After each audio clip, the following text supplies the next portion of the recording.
Assalamualaikum. Hari ini kita akan belajar tentang Snapseed. So, ikon dia macam ada daun kat situ. So, Snapseed ni adalah satu apps untuk kita edit gambar. Dia simple tetapi agak powerful. Jadi, terlebih dahulu kita kena upload kita punya gambar yang kita nak gunakan. Let's say saya nak gunakan gambar kek ini. Okay, so kita dah upload untuk kita buat editing. Let's say kat sini adalah tools yang ada dalam Snapseed. Okay, mula-mula kita pergi dulu kepada tune image. So dalam tune image ni ada banyak So sekarang ni by default dia akan bermula dengan brightness. So kalau kita ke kiri, so nampak dia akan lebih gelap. Kalau kita scroll tangan kita ke kanan, dia akan lebih cerah. Kemudian kalau kita bawa jari kita ke atas, kita ada banyak lagi option. Contrast, saturation, ambience dan sebagainya. So saya terangkan dengan contrast. So contrast adalah perbezaan warna. Okey, kita naikkan contrast antara putih dengan shadow. So apabila kita naikkan nilai contrast, nampak dia jadi macam ni. Tidak semua option ini yang perlu you adjust mengikut kesesuaian gambar tersebut. So biasanya kontras ni kita memang akan naikkan sedikit supaya nampak perbezaan antara shadow dan juga highlight. Okay, kita pergi pula kepada option ketiga iaitu saturation. Saturation adalah kepekatan warna. So, nampaknya bila saya ke kiri, kepekatan warna tu dah semakin berkurangan. Jadi dia lebih kepada kelabu. Manakala apabila saya ke kanan, nampak warna pink tu akan menjadi semakin merah, semakin menyala. Okay, saya scroll lagi ke atas, ambience. So ambience ni adalah satu function yang pada saya menarik juga kerana dia adalah combination brightness dengan contrast. Ambience. Okay, kemudian highlight. Highlight ni yang mana yang putih ataupun yang nampak cerah tu dia akan lebih highlight lah. Dia akan naikkan kawasan itu. Okay, option lain adalah shadow adalah yang warna agak kelabu. Shadow lah, bayang-bayangkan warna kelabu grey macam tu, so dia akan naikkan nilai grey. Itu adalah shadow. Manakala warm adalah sekiranya gambar you dia macam ada kekuningan, kebiruan, warm ini akan menaikkan apabila tambah warm dia akan tambah kuning lah sebenarnya. Apabila kurang warm dia akan warna akan semakin kebiruan. Warm. Okay. So katakan you dah berpuas hati dengan option yang you dah buat dekat sini, and then you boleh klik tanda right dekat sebelah kanan bawah, ataupun kalau you rasa tak jadilah cancel, so you boleh klik pada pangkas sebelah bawah kiri. Okay, let's say saya nak tanda right. Okay, kemudian apa lagi yang boleh kita perbaiki kat sini? Let's say details. So dalam details kita ada structure. So structure ni nampak bila saya naikkan nilai structure, garisan-garisan kek tu nampak dia akan lebih sharp. Okay, structure ini sangat membantu sekiranya you ambil gambar tu agak blur, then kita boleh naikkan structure untuk menaikkan sharpness of the image. Ataupun kalau dia nampak macam terlalu sharp, and then you boleh kurangkan structure untuk bagi nampak dia soft. Okay. Kemudian structure sharpening. Sharpening pun dia menambahkan ketajaman image tapi tidak seperti structure. You kena bereksperimen untuk antara structure dengan sharpening. So sharpening ni dia menaikkan ketajaman tetapi tidaklah sekeras structure buat kerja. Macam tu. Okay. Then kalau you berpuas hati, you boleh tanda right. Okay, seterusnya apakah option lagi yang ada adalah curve. So curve ni, dalam Photoshop ada curve ni lah. Jadi dalam curve ni, kalau dalam Photoshop, the best way adalah untuk kita naikkan dalam bentuk S. Maksudnya apabila S, maksudnya dia punya gambar, dia punya brightness and contrast dia cantik. Tapi dengan syarat, you nampak tak bila kita buat curve, ada sedikit macam kelabu sikit kat gambar tu, dia macam gambar dia adalah macam bukit. So bila gambar dia macam bukit, so maksudnya gambar ini mempunyai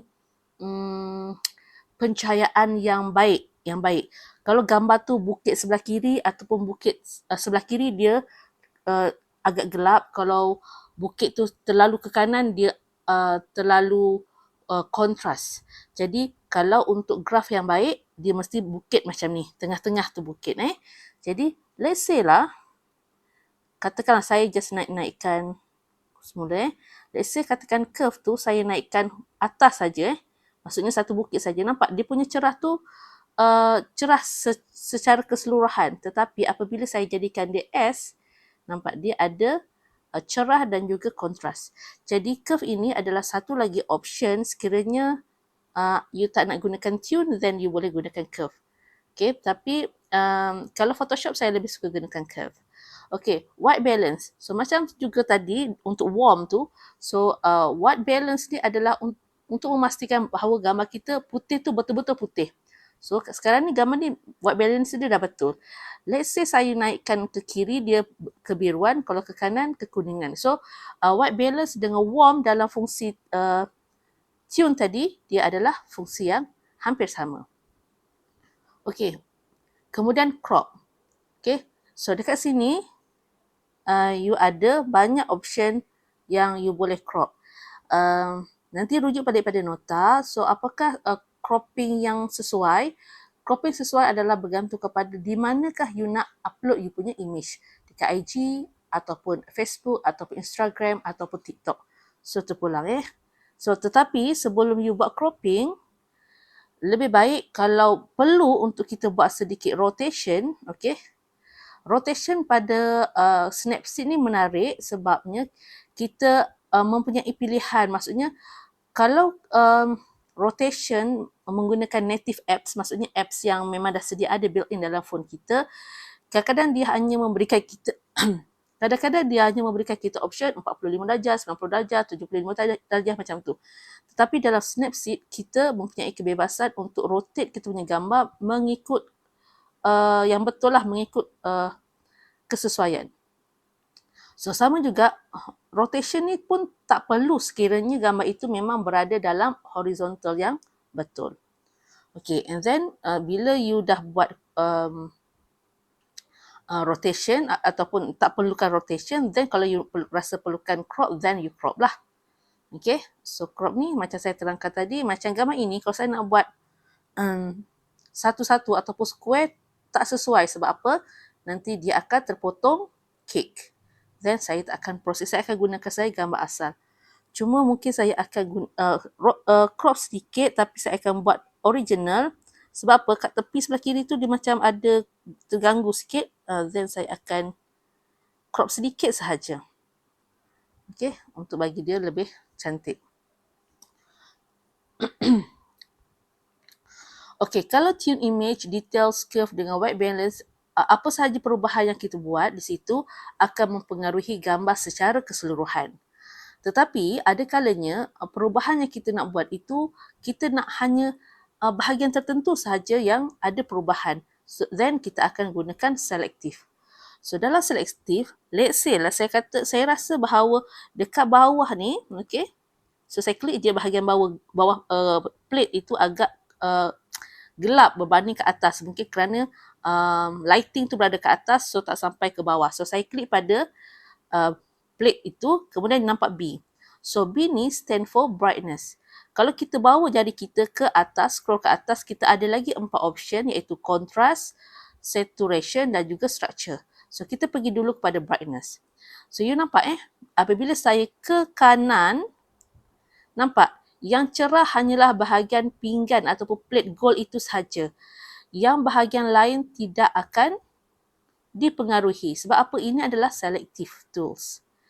Okay, so dalam selective dekat pinggan ni saya cuma nak naikkan brightness saja supaya kecerahan di atas kek dengan dekat pinggan tu dia tidak terlalu berbeza. Okay, kemudian sekiranya you rasa you perlu ubah contrast, saturation ataupun structure, then you ubahlah. Kalau tak perlu pun, then that's it. Okay, tanda right. Okay, let's say kemudian saya merasakan bahawa background warna pitch itu pun agak gelap. Jadi saya akan pergi sekali lagi pada selective, and then saya klik kat sebelah sini. Sebelah sini itu sebab yang kat situ yang agak gelap. Then saya akan naikkan, tengok apabila kita ke kiri dia akan lebih gelap, apabila kita ke kanan dia akan lebih cerah. Tapi yang berubah hanyalah warna yang seakan-akan peach itu sahaja. Dia tak akan efek. Tapi you nampak apabila saya ke kanan, yang cerah tu bukan semua peach. Di mana sebelah kanan peach tu tidak dipengaruhi sebab dia punya tone warna itu selektif akan memilih tone warna ataupun kecerahan yang hampir sama untuk dia buat perubahan.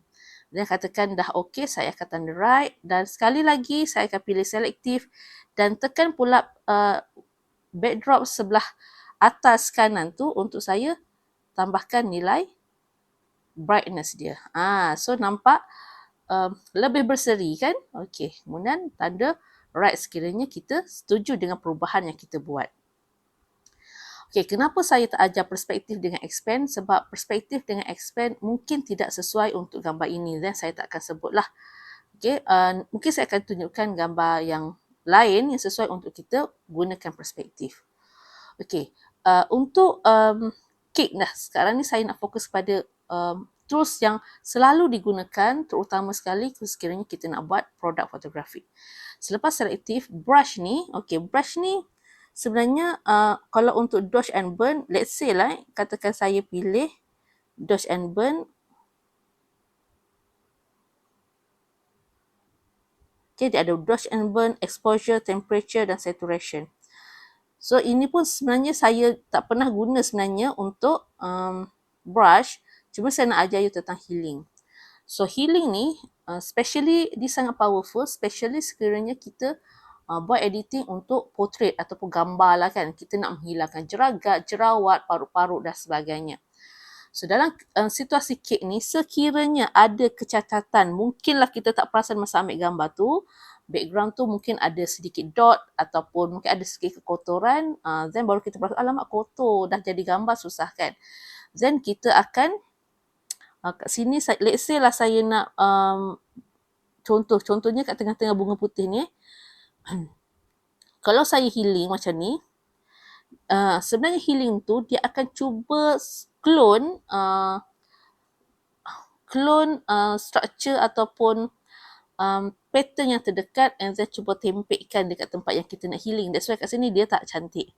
Okay, so saya advise bila you nak buat healing, okay, besarkan gambar. So besarkan gambar, apabila you besarkan gambar, gunakan jari macam biasa saja, swipe and then apabila you besarkan gambar nak ke kiri, nak ke bawah, ke atas, sebelah sini nanti akan ada keluar macam screen yang ada biru ni. Semakin you zoom in, so biru tu akan semakin kecil sebab dia cuba untuk zoom in. Jadi apabila kita buat healing, kita nak benda tu accurate Jadi kita nak betulkan, let's say saya nak betulkan, nampak tak kat situ ada sedikit kehitaman sebelah kelopak bunga tu. Jadi saya just rub dekat situ, dah hilang. Okay, saya ulang semula. So sebelah kiri itu memang ada sedikit dot hitam dan saya just nak raba dia sedikit. Okay, bila saya raba dia macam dia keluar merah kan. So dia hilang. That's why kita perlu besarkan screen sebab warna merah tu adalah mengikut saiz jari kita. So bila jari kita besar, so saiz merah tu pun akan besar. So itulah tujuan kita untuk zoom in. Okay, apabila selesai, kita tanda right. So kita boleh zoom out balik dan apabila gambar ini kembali kepada saiz yang sebenar, skrin yang ada warna biru tu akan hilang. Okay, kemudian macam seperti portrait, head pose, ini lebih sesuai sekiranya gambar kita adalah gambar portrait. Okay, satu lagi, di dalam gambar produk fotografi, satu lagi adalah kita kena bermain dengan blur. Sebab apa? Sebab kita nak yang fokus hanyalah kita punya main subject. Kalau kita jual kek kita yang sharp. Bukannya cawan, bukannya air, bukannya pokok-pokok bunga kat belakang ataupun napkin. So dalam kes ni sebabnya gambar ni sebenarnya dia dah clean. Jadi sebenarnya dia dah tak perlukan editing untuk lens blur, tapi saya just tunjukkan saja. So saiz bulatan ini pun you boleh lonjongkan, pipihkan dia So ellipsekan dia ataupun kecilkan. Okay, okay. You bolehkan macam tu.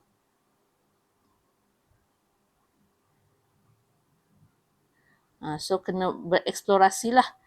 Itu adalah, dan kat mana you punya bulatan yang biru itu, itulah yang akan jadi sharp. Manakala yang di luar bahagian biru itu dia akan jadi blur. Okay, let's say kat sini saya just nak yang sharp adalah dekat bunga putih kat tengah tu je. Manakala bahagian lain akan jadi blur.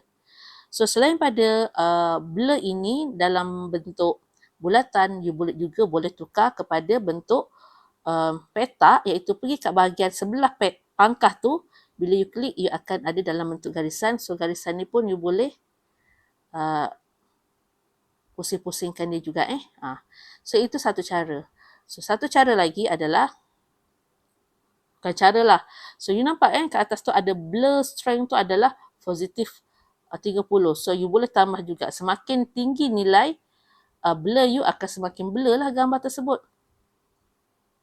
Okay, selain pada situ, apabila you scroll ke atas, dia ada juga transition. So kita tengok transition tu apa?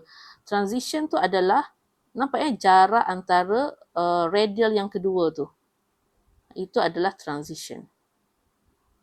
Okay, so saya harap you faham tentang blur ni, lens blur. Katakanlah you berpuas hati sama macam tadi, you tekan right. Kalau tak nak, you tekan tambah. So untuk gambar ini, saya tak nak gunakan function blur. Sebaliknya, saya nak gunakan vignette. Apa itu vignette? Vignette ni seolah-olah ada hitam. Bila saya tambah nilai outer brightness tu, so keliling gambar tu akan jadi hitam. Dia akan jadi macam gotik sedikit gambar tersebut. Kalau pada saya, kalau gambar nature cantik, gambar macam kek-kek dia pun cantik juga, tapi sekiranya background tu memang dah kelabu, gelap, dan you tambah vignette akan nampak lebih menarik. Dan you nampak kat setengah-tengah tu ada biru, so biru ni pun you boleh alihkan. Sebab kita tak nak, sebab kek saya ni macam separuh je kan, jadi kita tak nak yang lain tu jadi hitam. Okay, so again, tak semua benda you kena gunakan mengikut kesesuaian. Kalau macam saya ni mungkin boleh guna tapi tidak terlalu banyak. So kalau outer, kalau kita tambahkan kecerahan, nampak kiri outer dia akan lebih putih. Kalau ke kiri dia akan gelap, kalau ke kanan dia akan jadi macam putih. Okay. So kalau nak, boleh proceed right. Okay, selain itu, yang selalu akan kita gunakan adalah teks. So dalam teks ni ada banyak juga templates yang provided by Snapseed. So you boleh gunakan teks ini untuk letak you punya nombor telefon, nama kek, IG, TikTok punya address dan sebagainya, supaya orang boleh hubungi. Okay, cuma teks dekat Snapseed ni, once kita dah tekan tanda right, kita dah tak boleh nak ubah. Okay, jadi saya nasihatkan, sebelum you confirmkan apa-apa, so make sure you dah berpuas hati. Contoh yang kat sini, kita nak buat apa? Kek fondant Kek fondant. Betul ke ejaan saya? Fondant pengantin. Okay. So by default dia akan warna putih. Kalau nak warna lain, you boleh klik pada macam paint punya ni. Dan pilih warna yang bersesuaian dan mengikut cita rasa. Okay, let's say saya nak gunakan warna pink. Sebab kita punya kek kita ada pink. And then itu adalah warna. And then icon macam nampak dia macam apa? Transparency. Yes, transparency. Sekiranya bila kita dah pilih template ini, kita rasa macam tak cantik lah pula tulisan ni, then nak tukar kepada template lain, then klik pada benda yang macam cut sebelah kanan tu, then boleh pergi tukar. Maksudnya tak perlulah you delete and then tarik balik. Just tukar saja mengikut kesesuaian.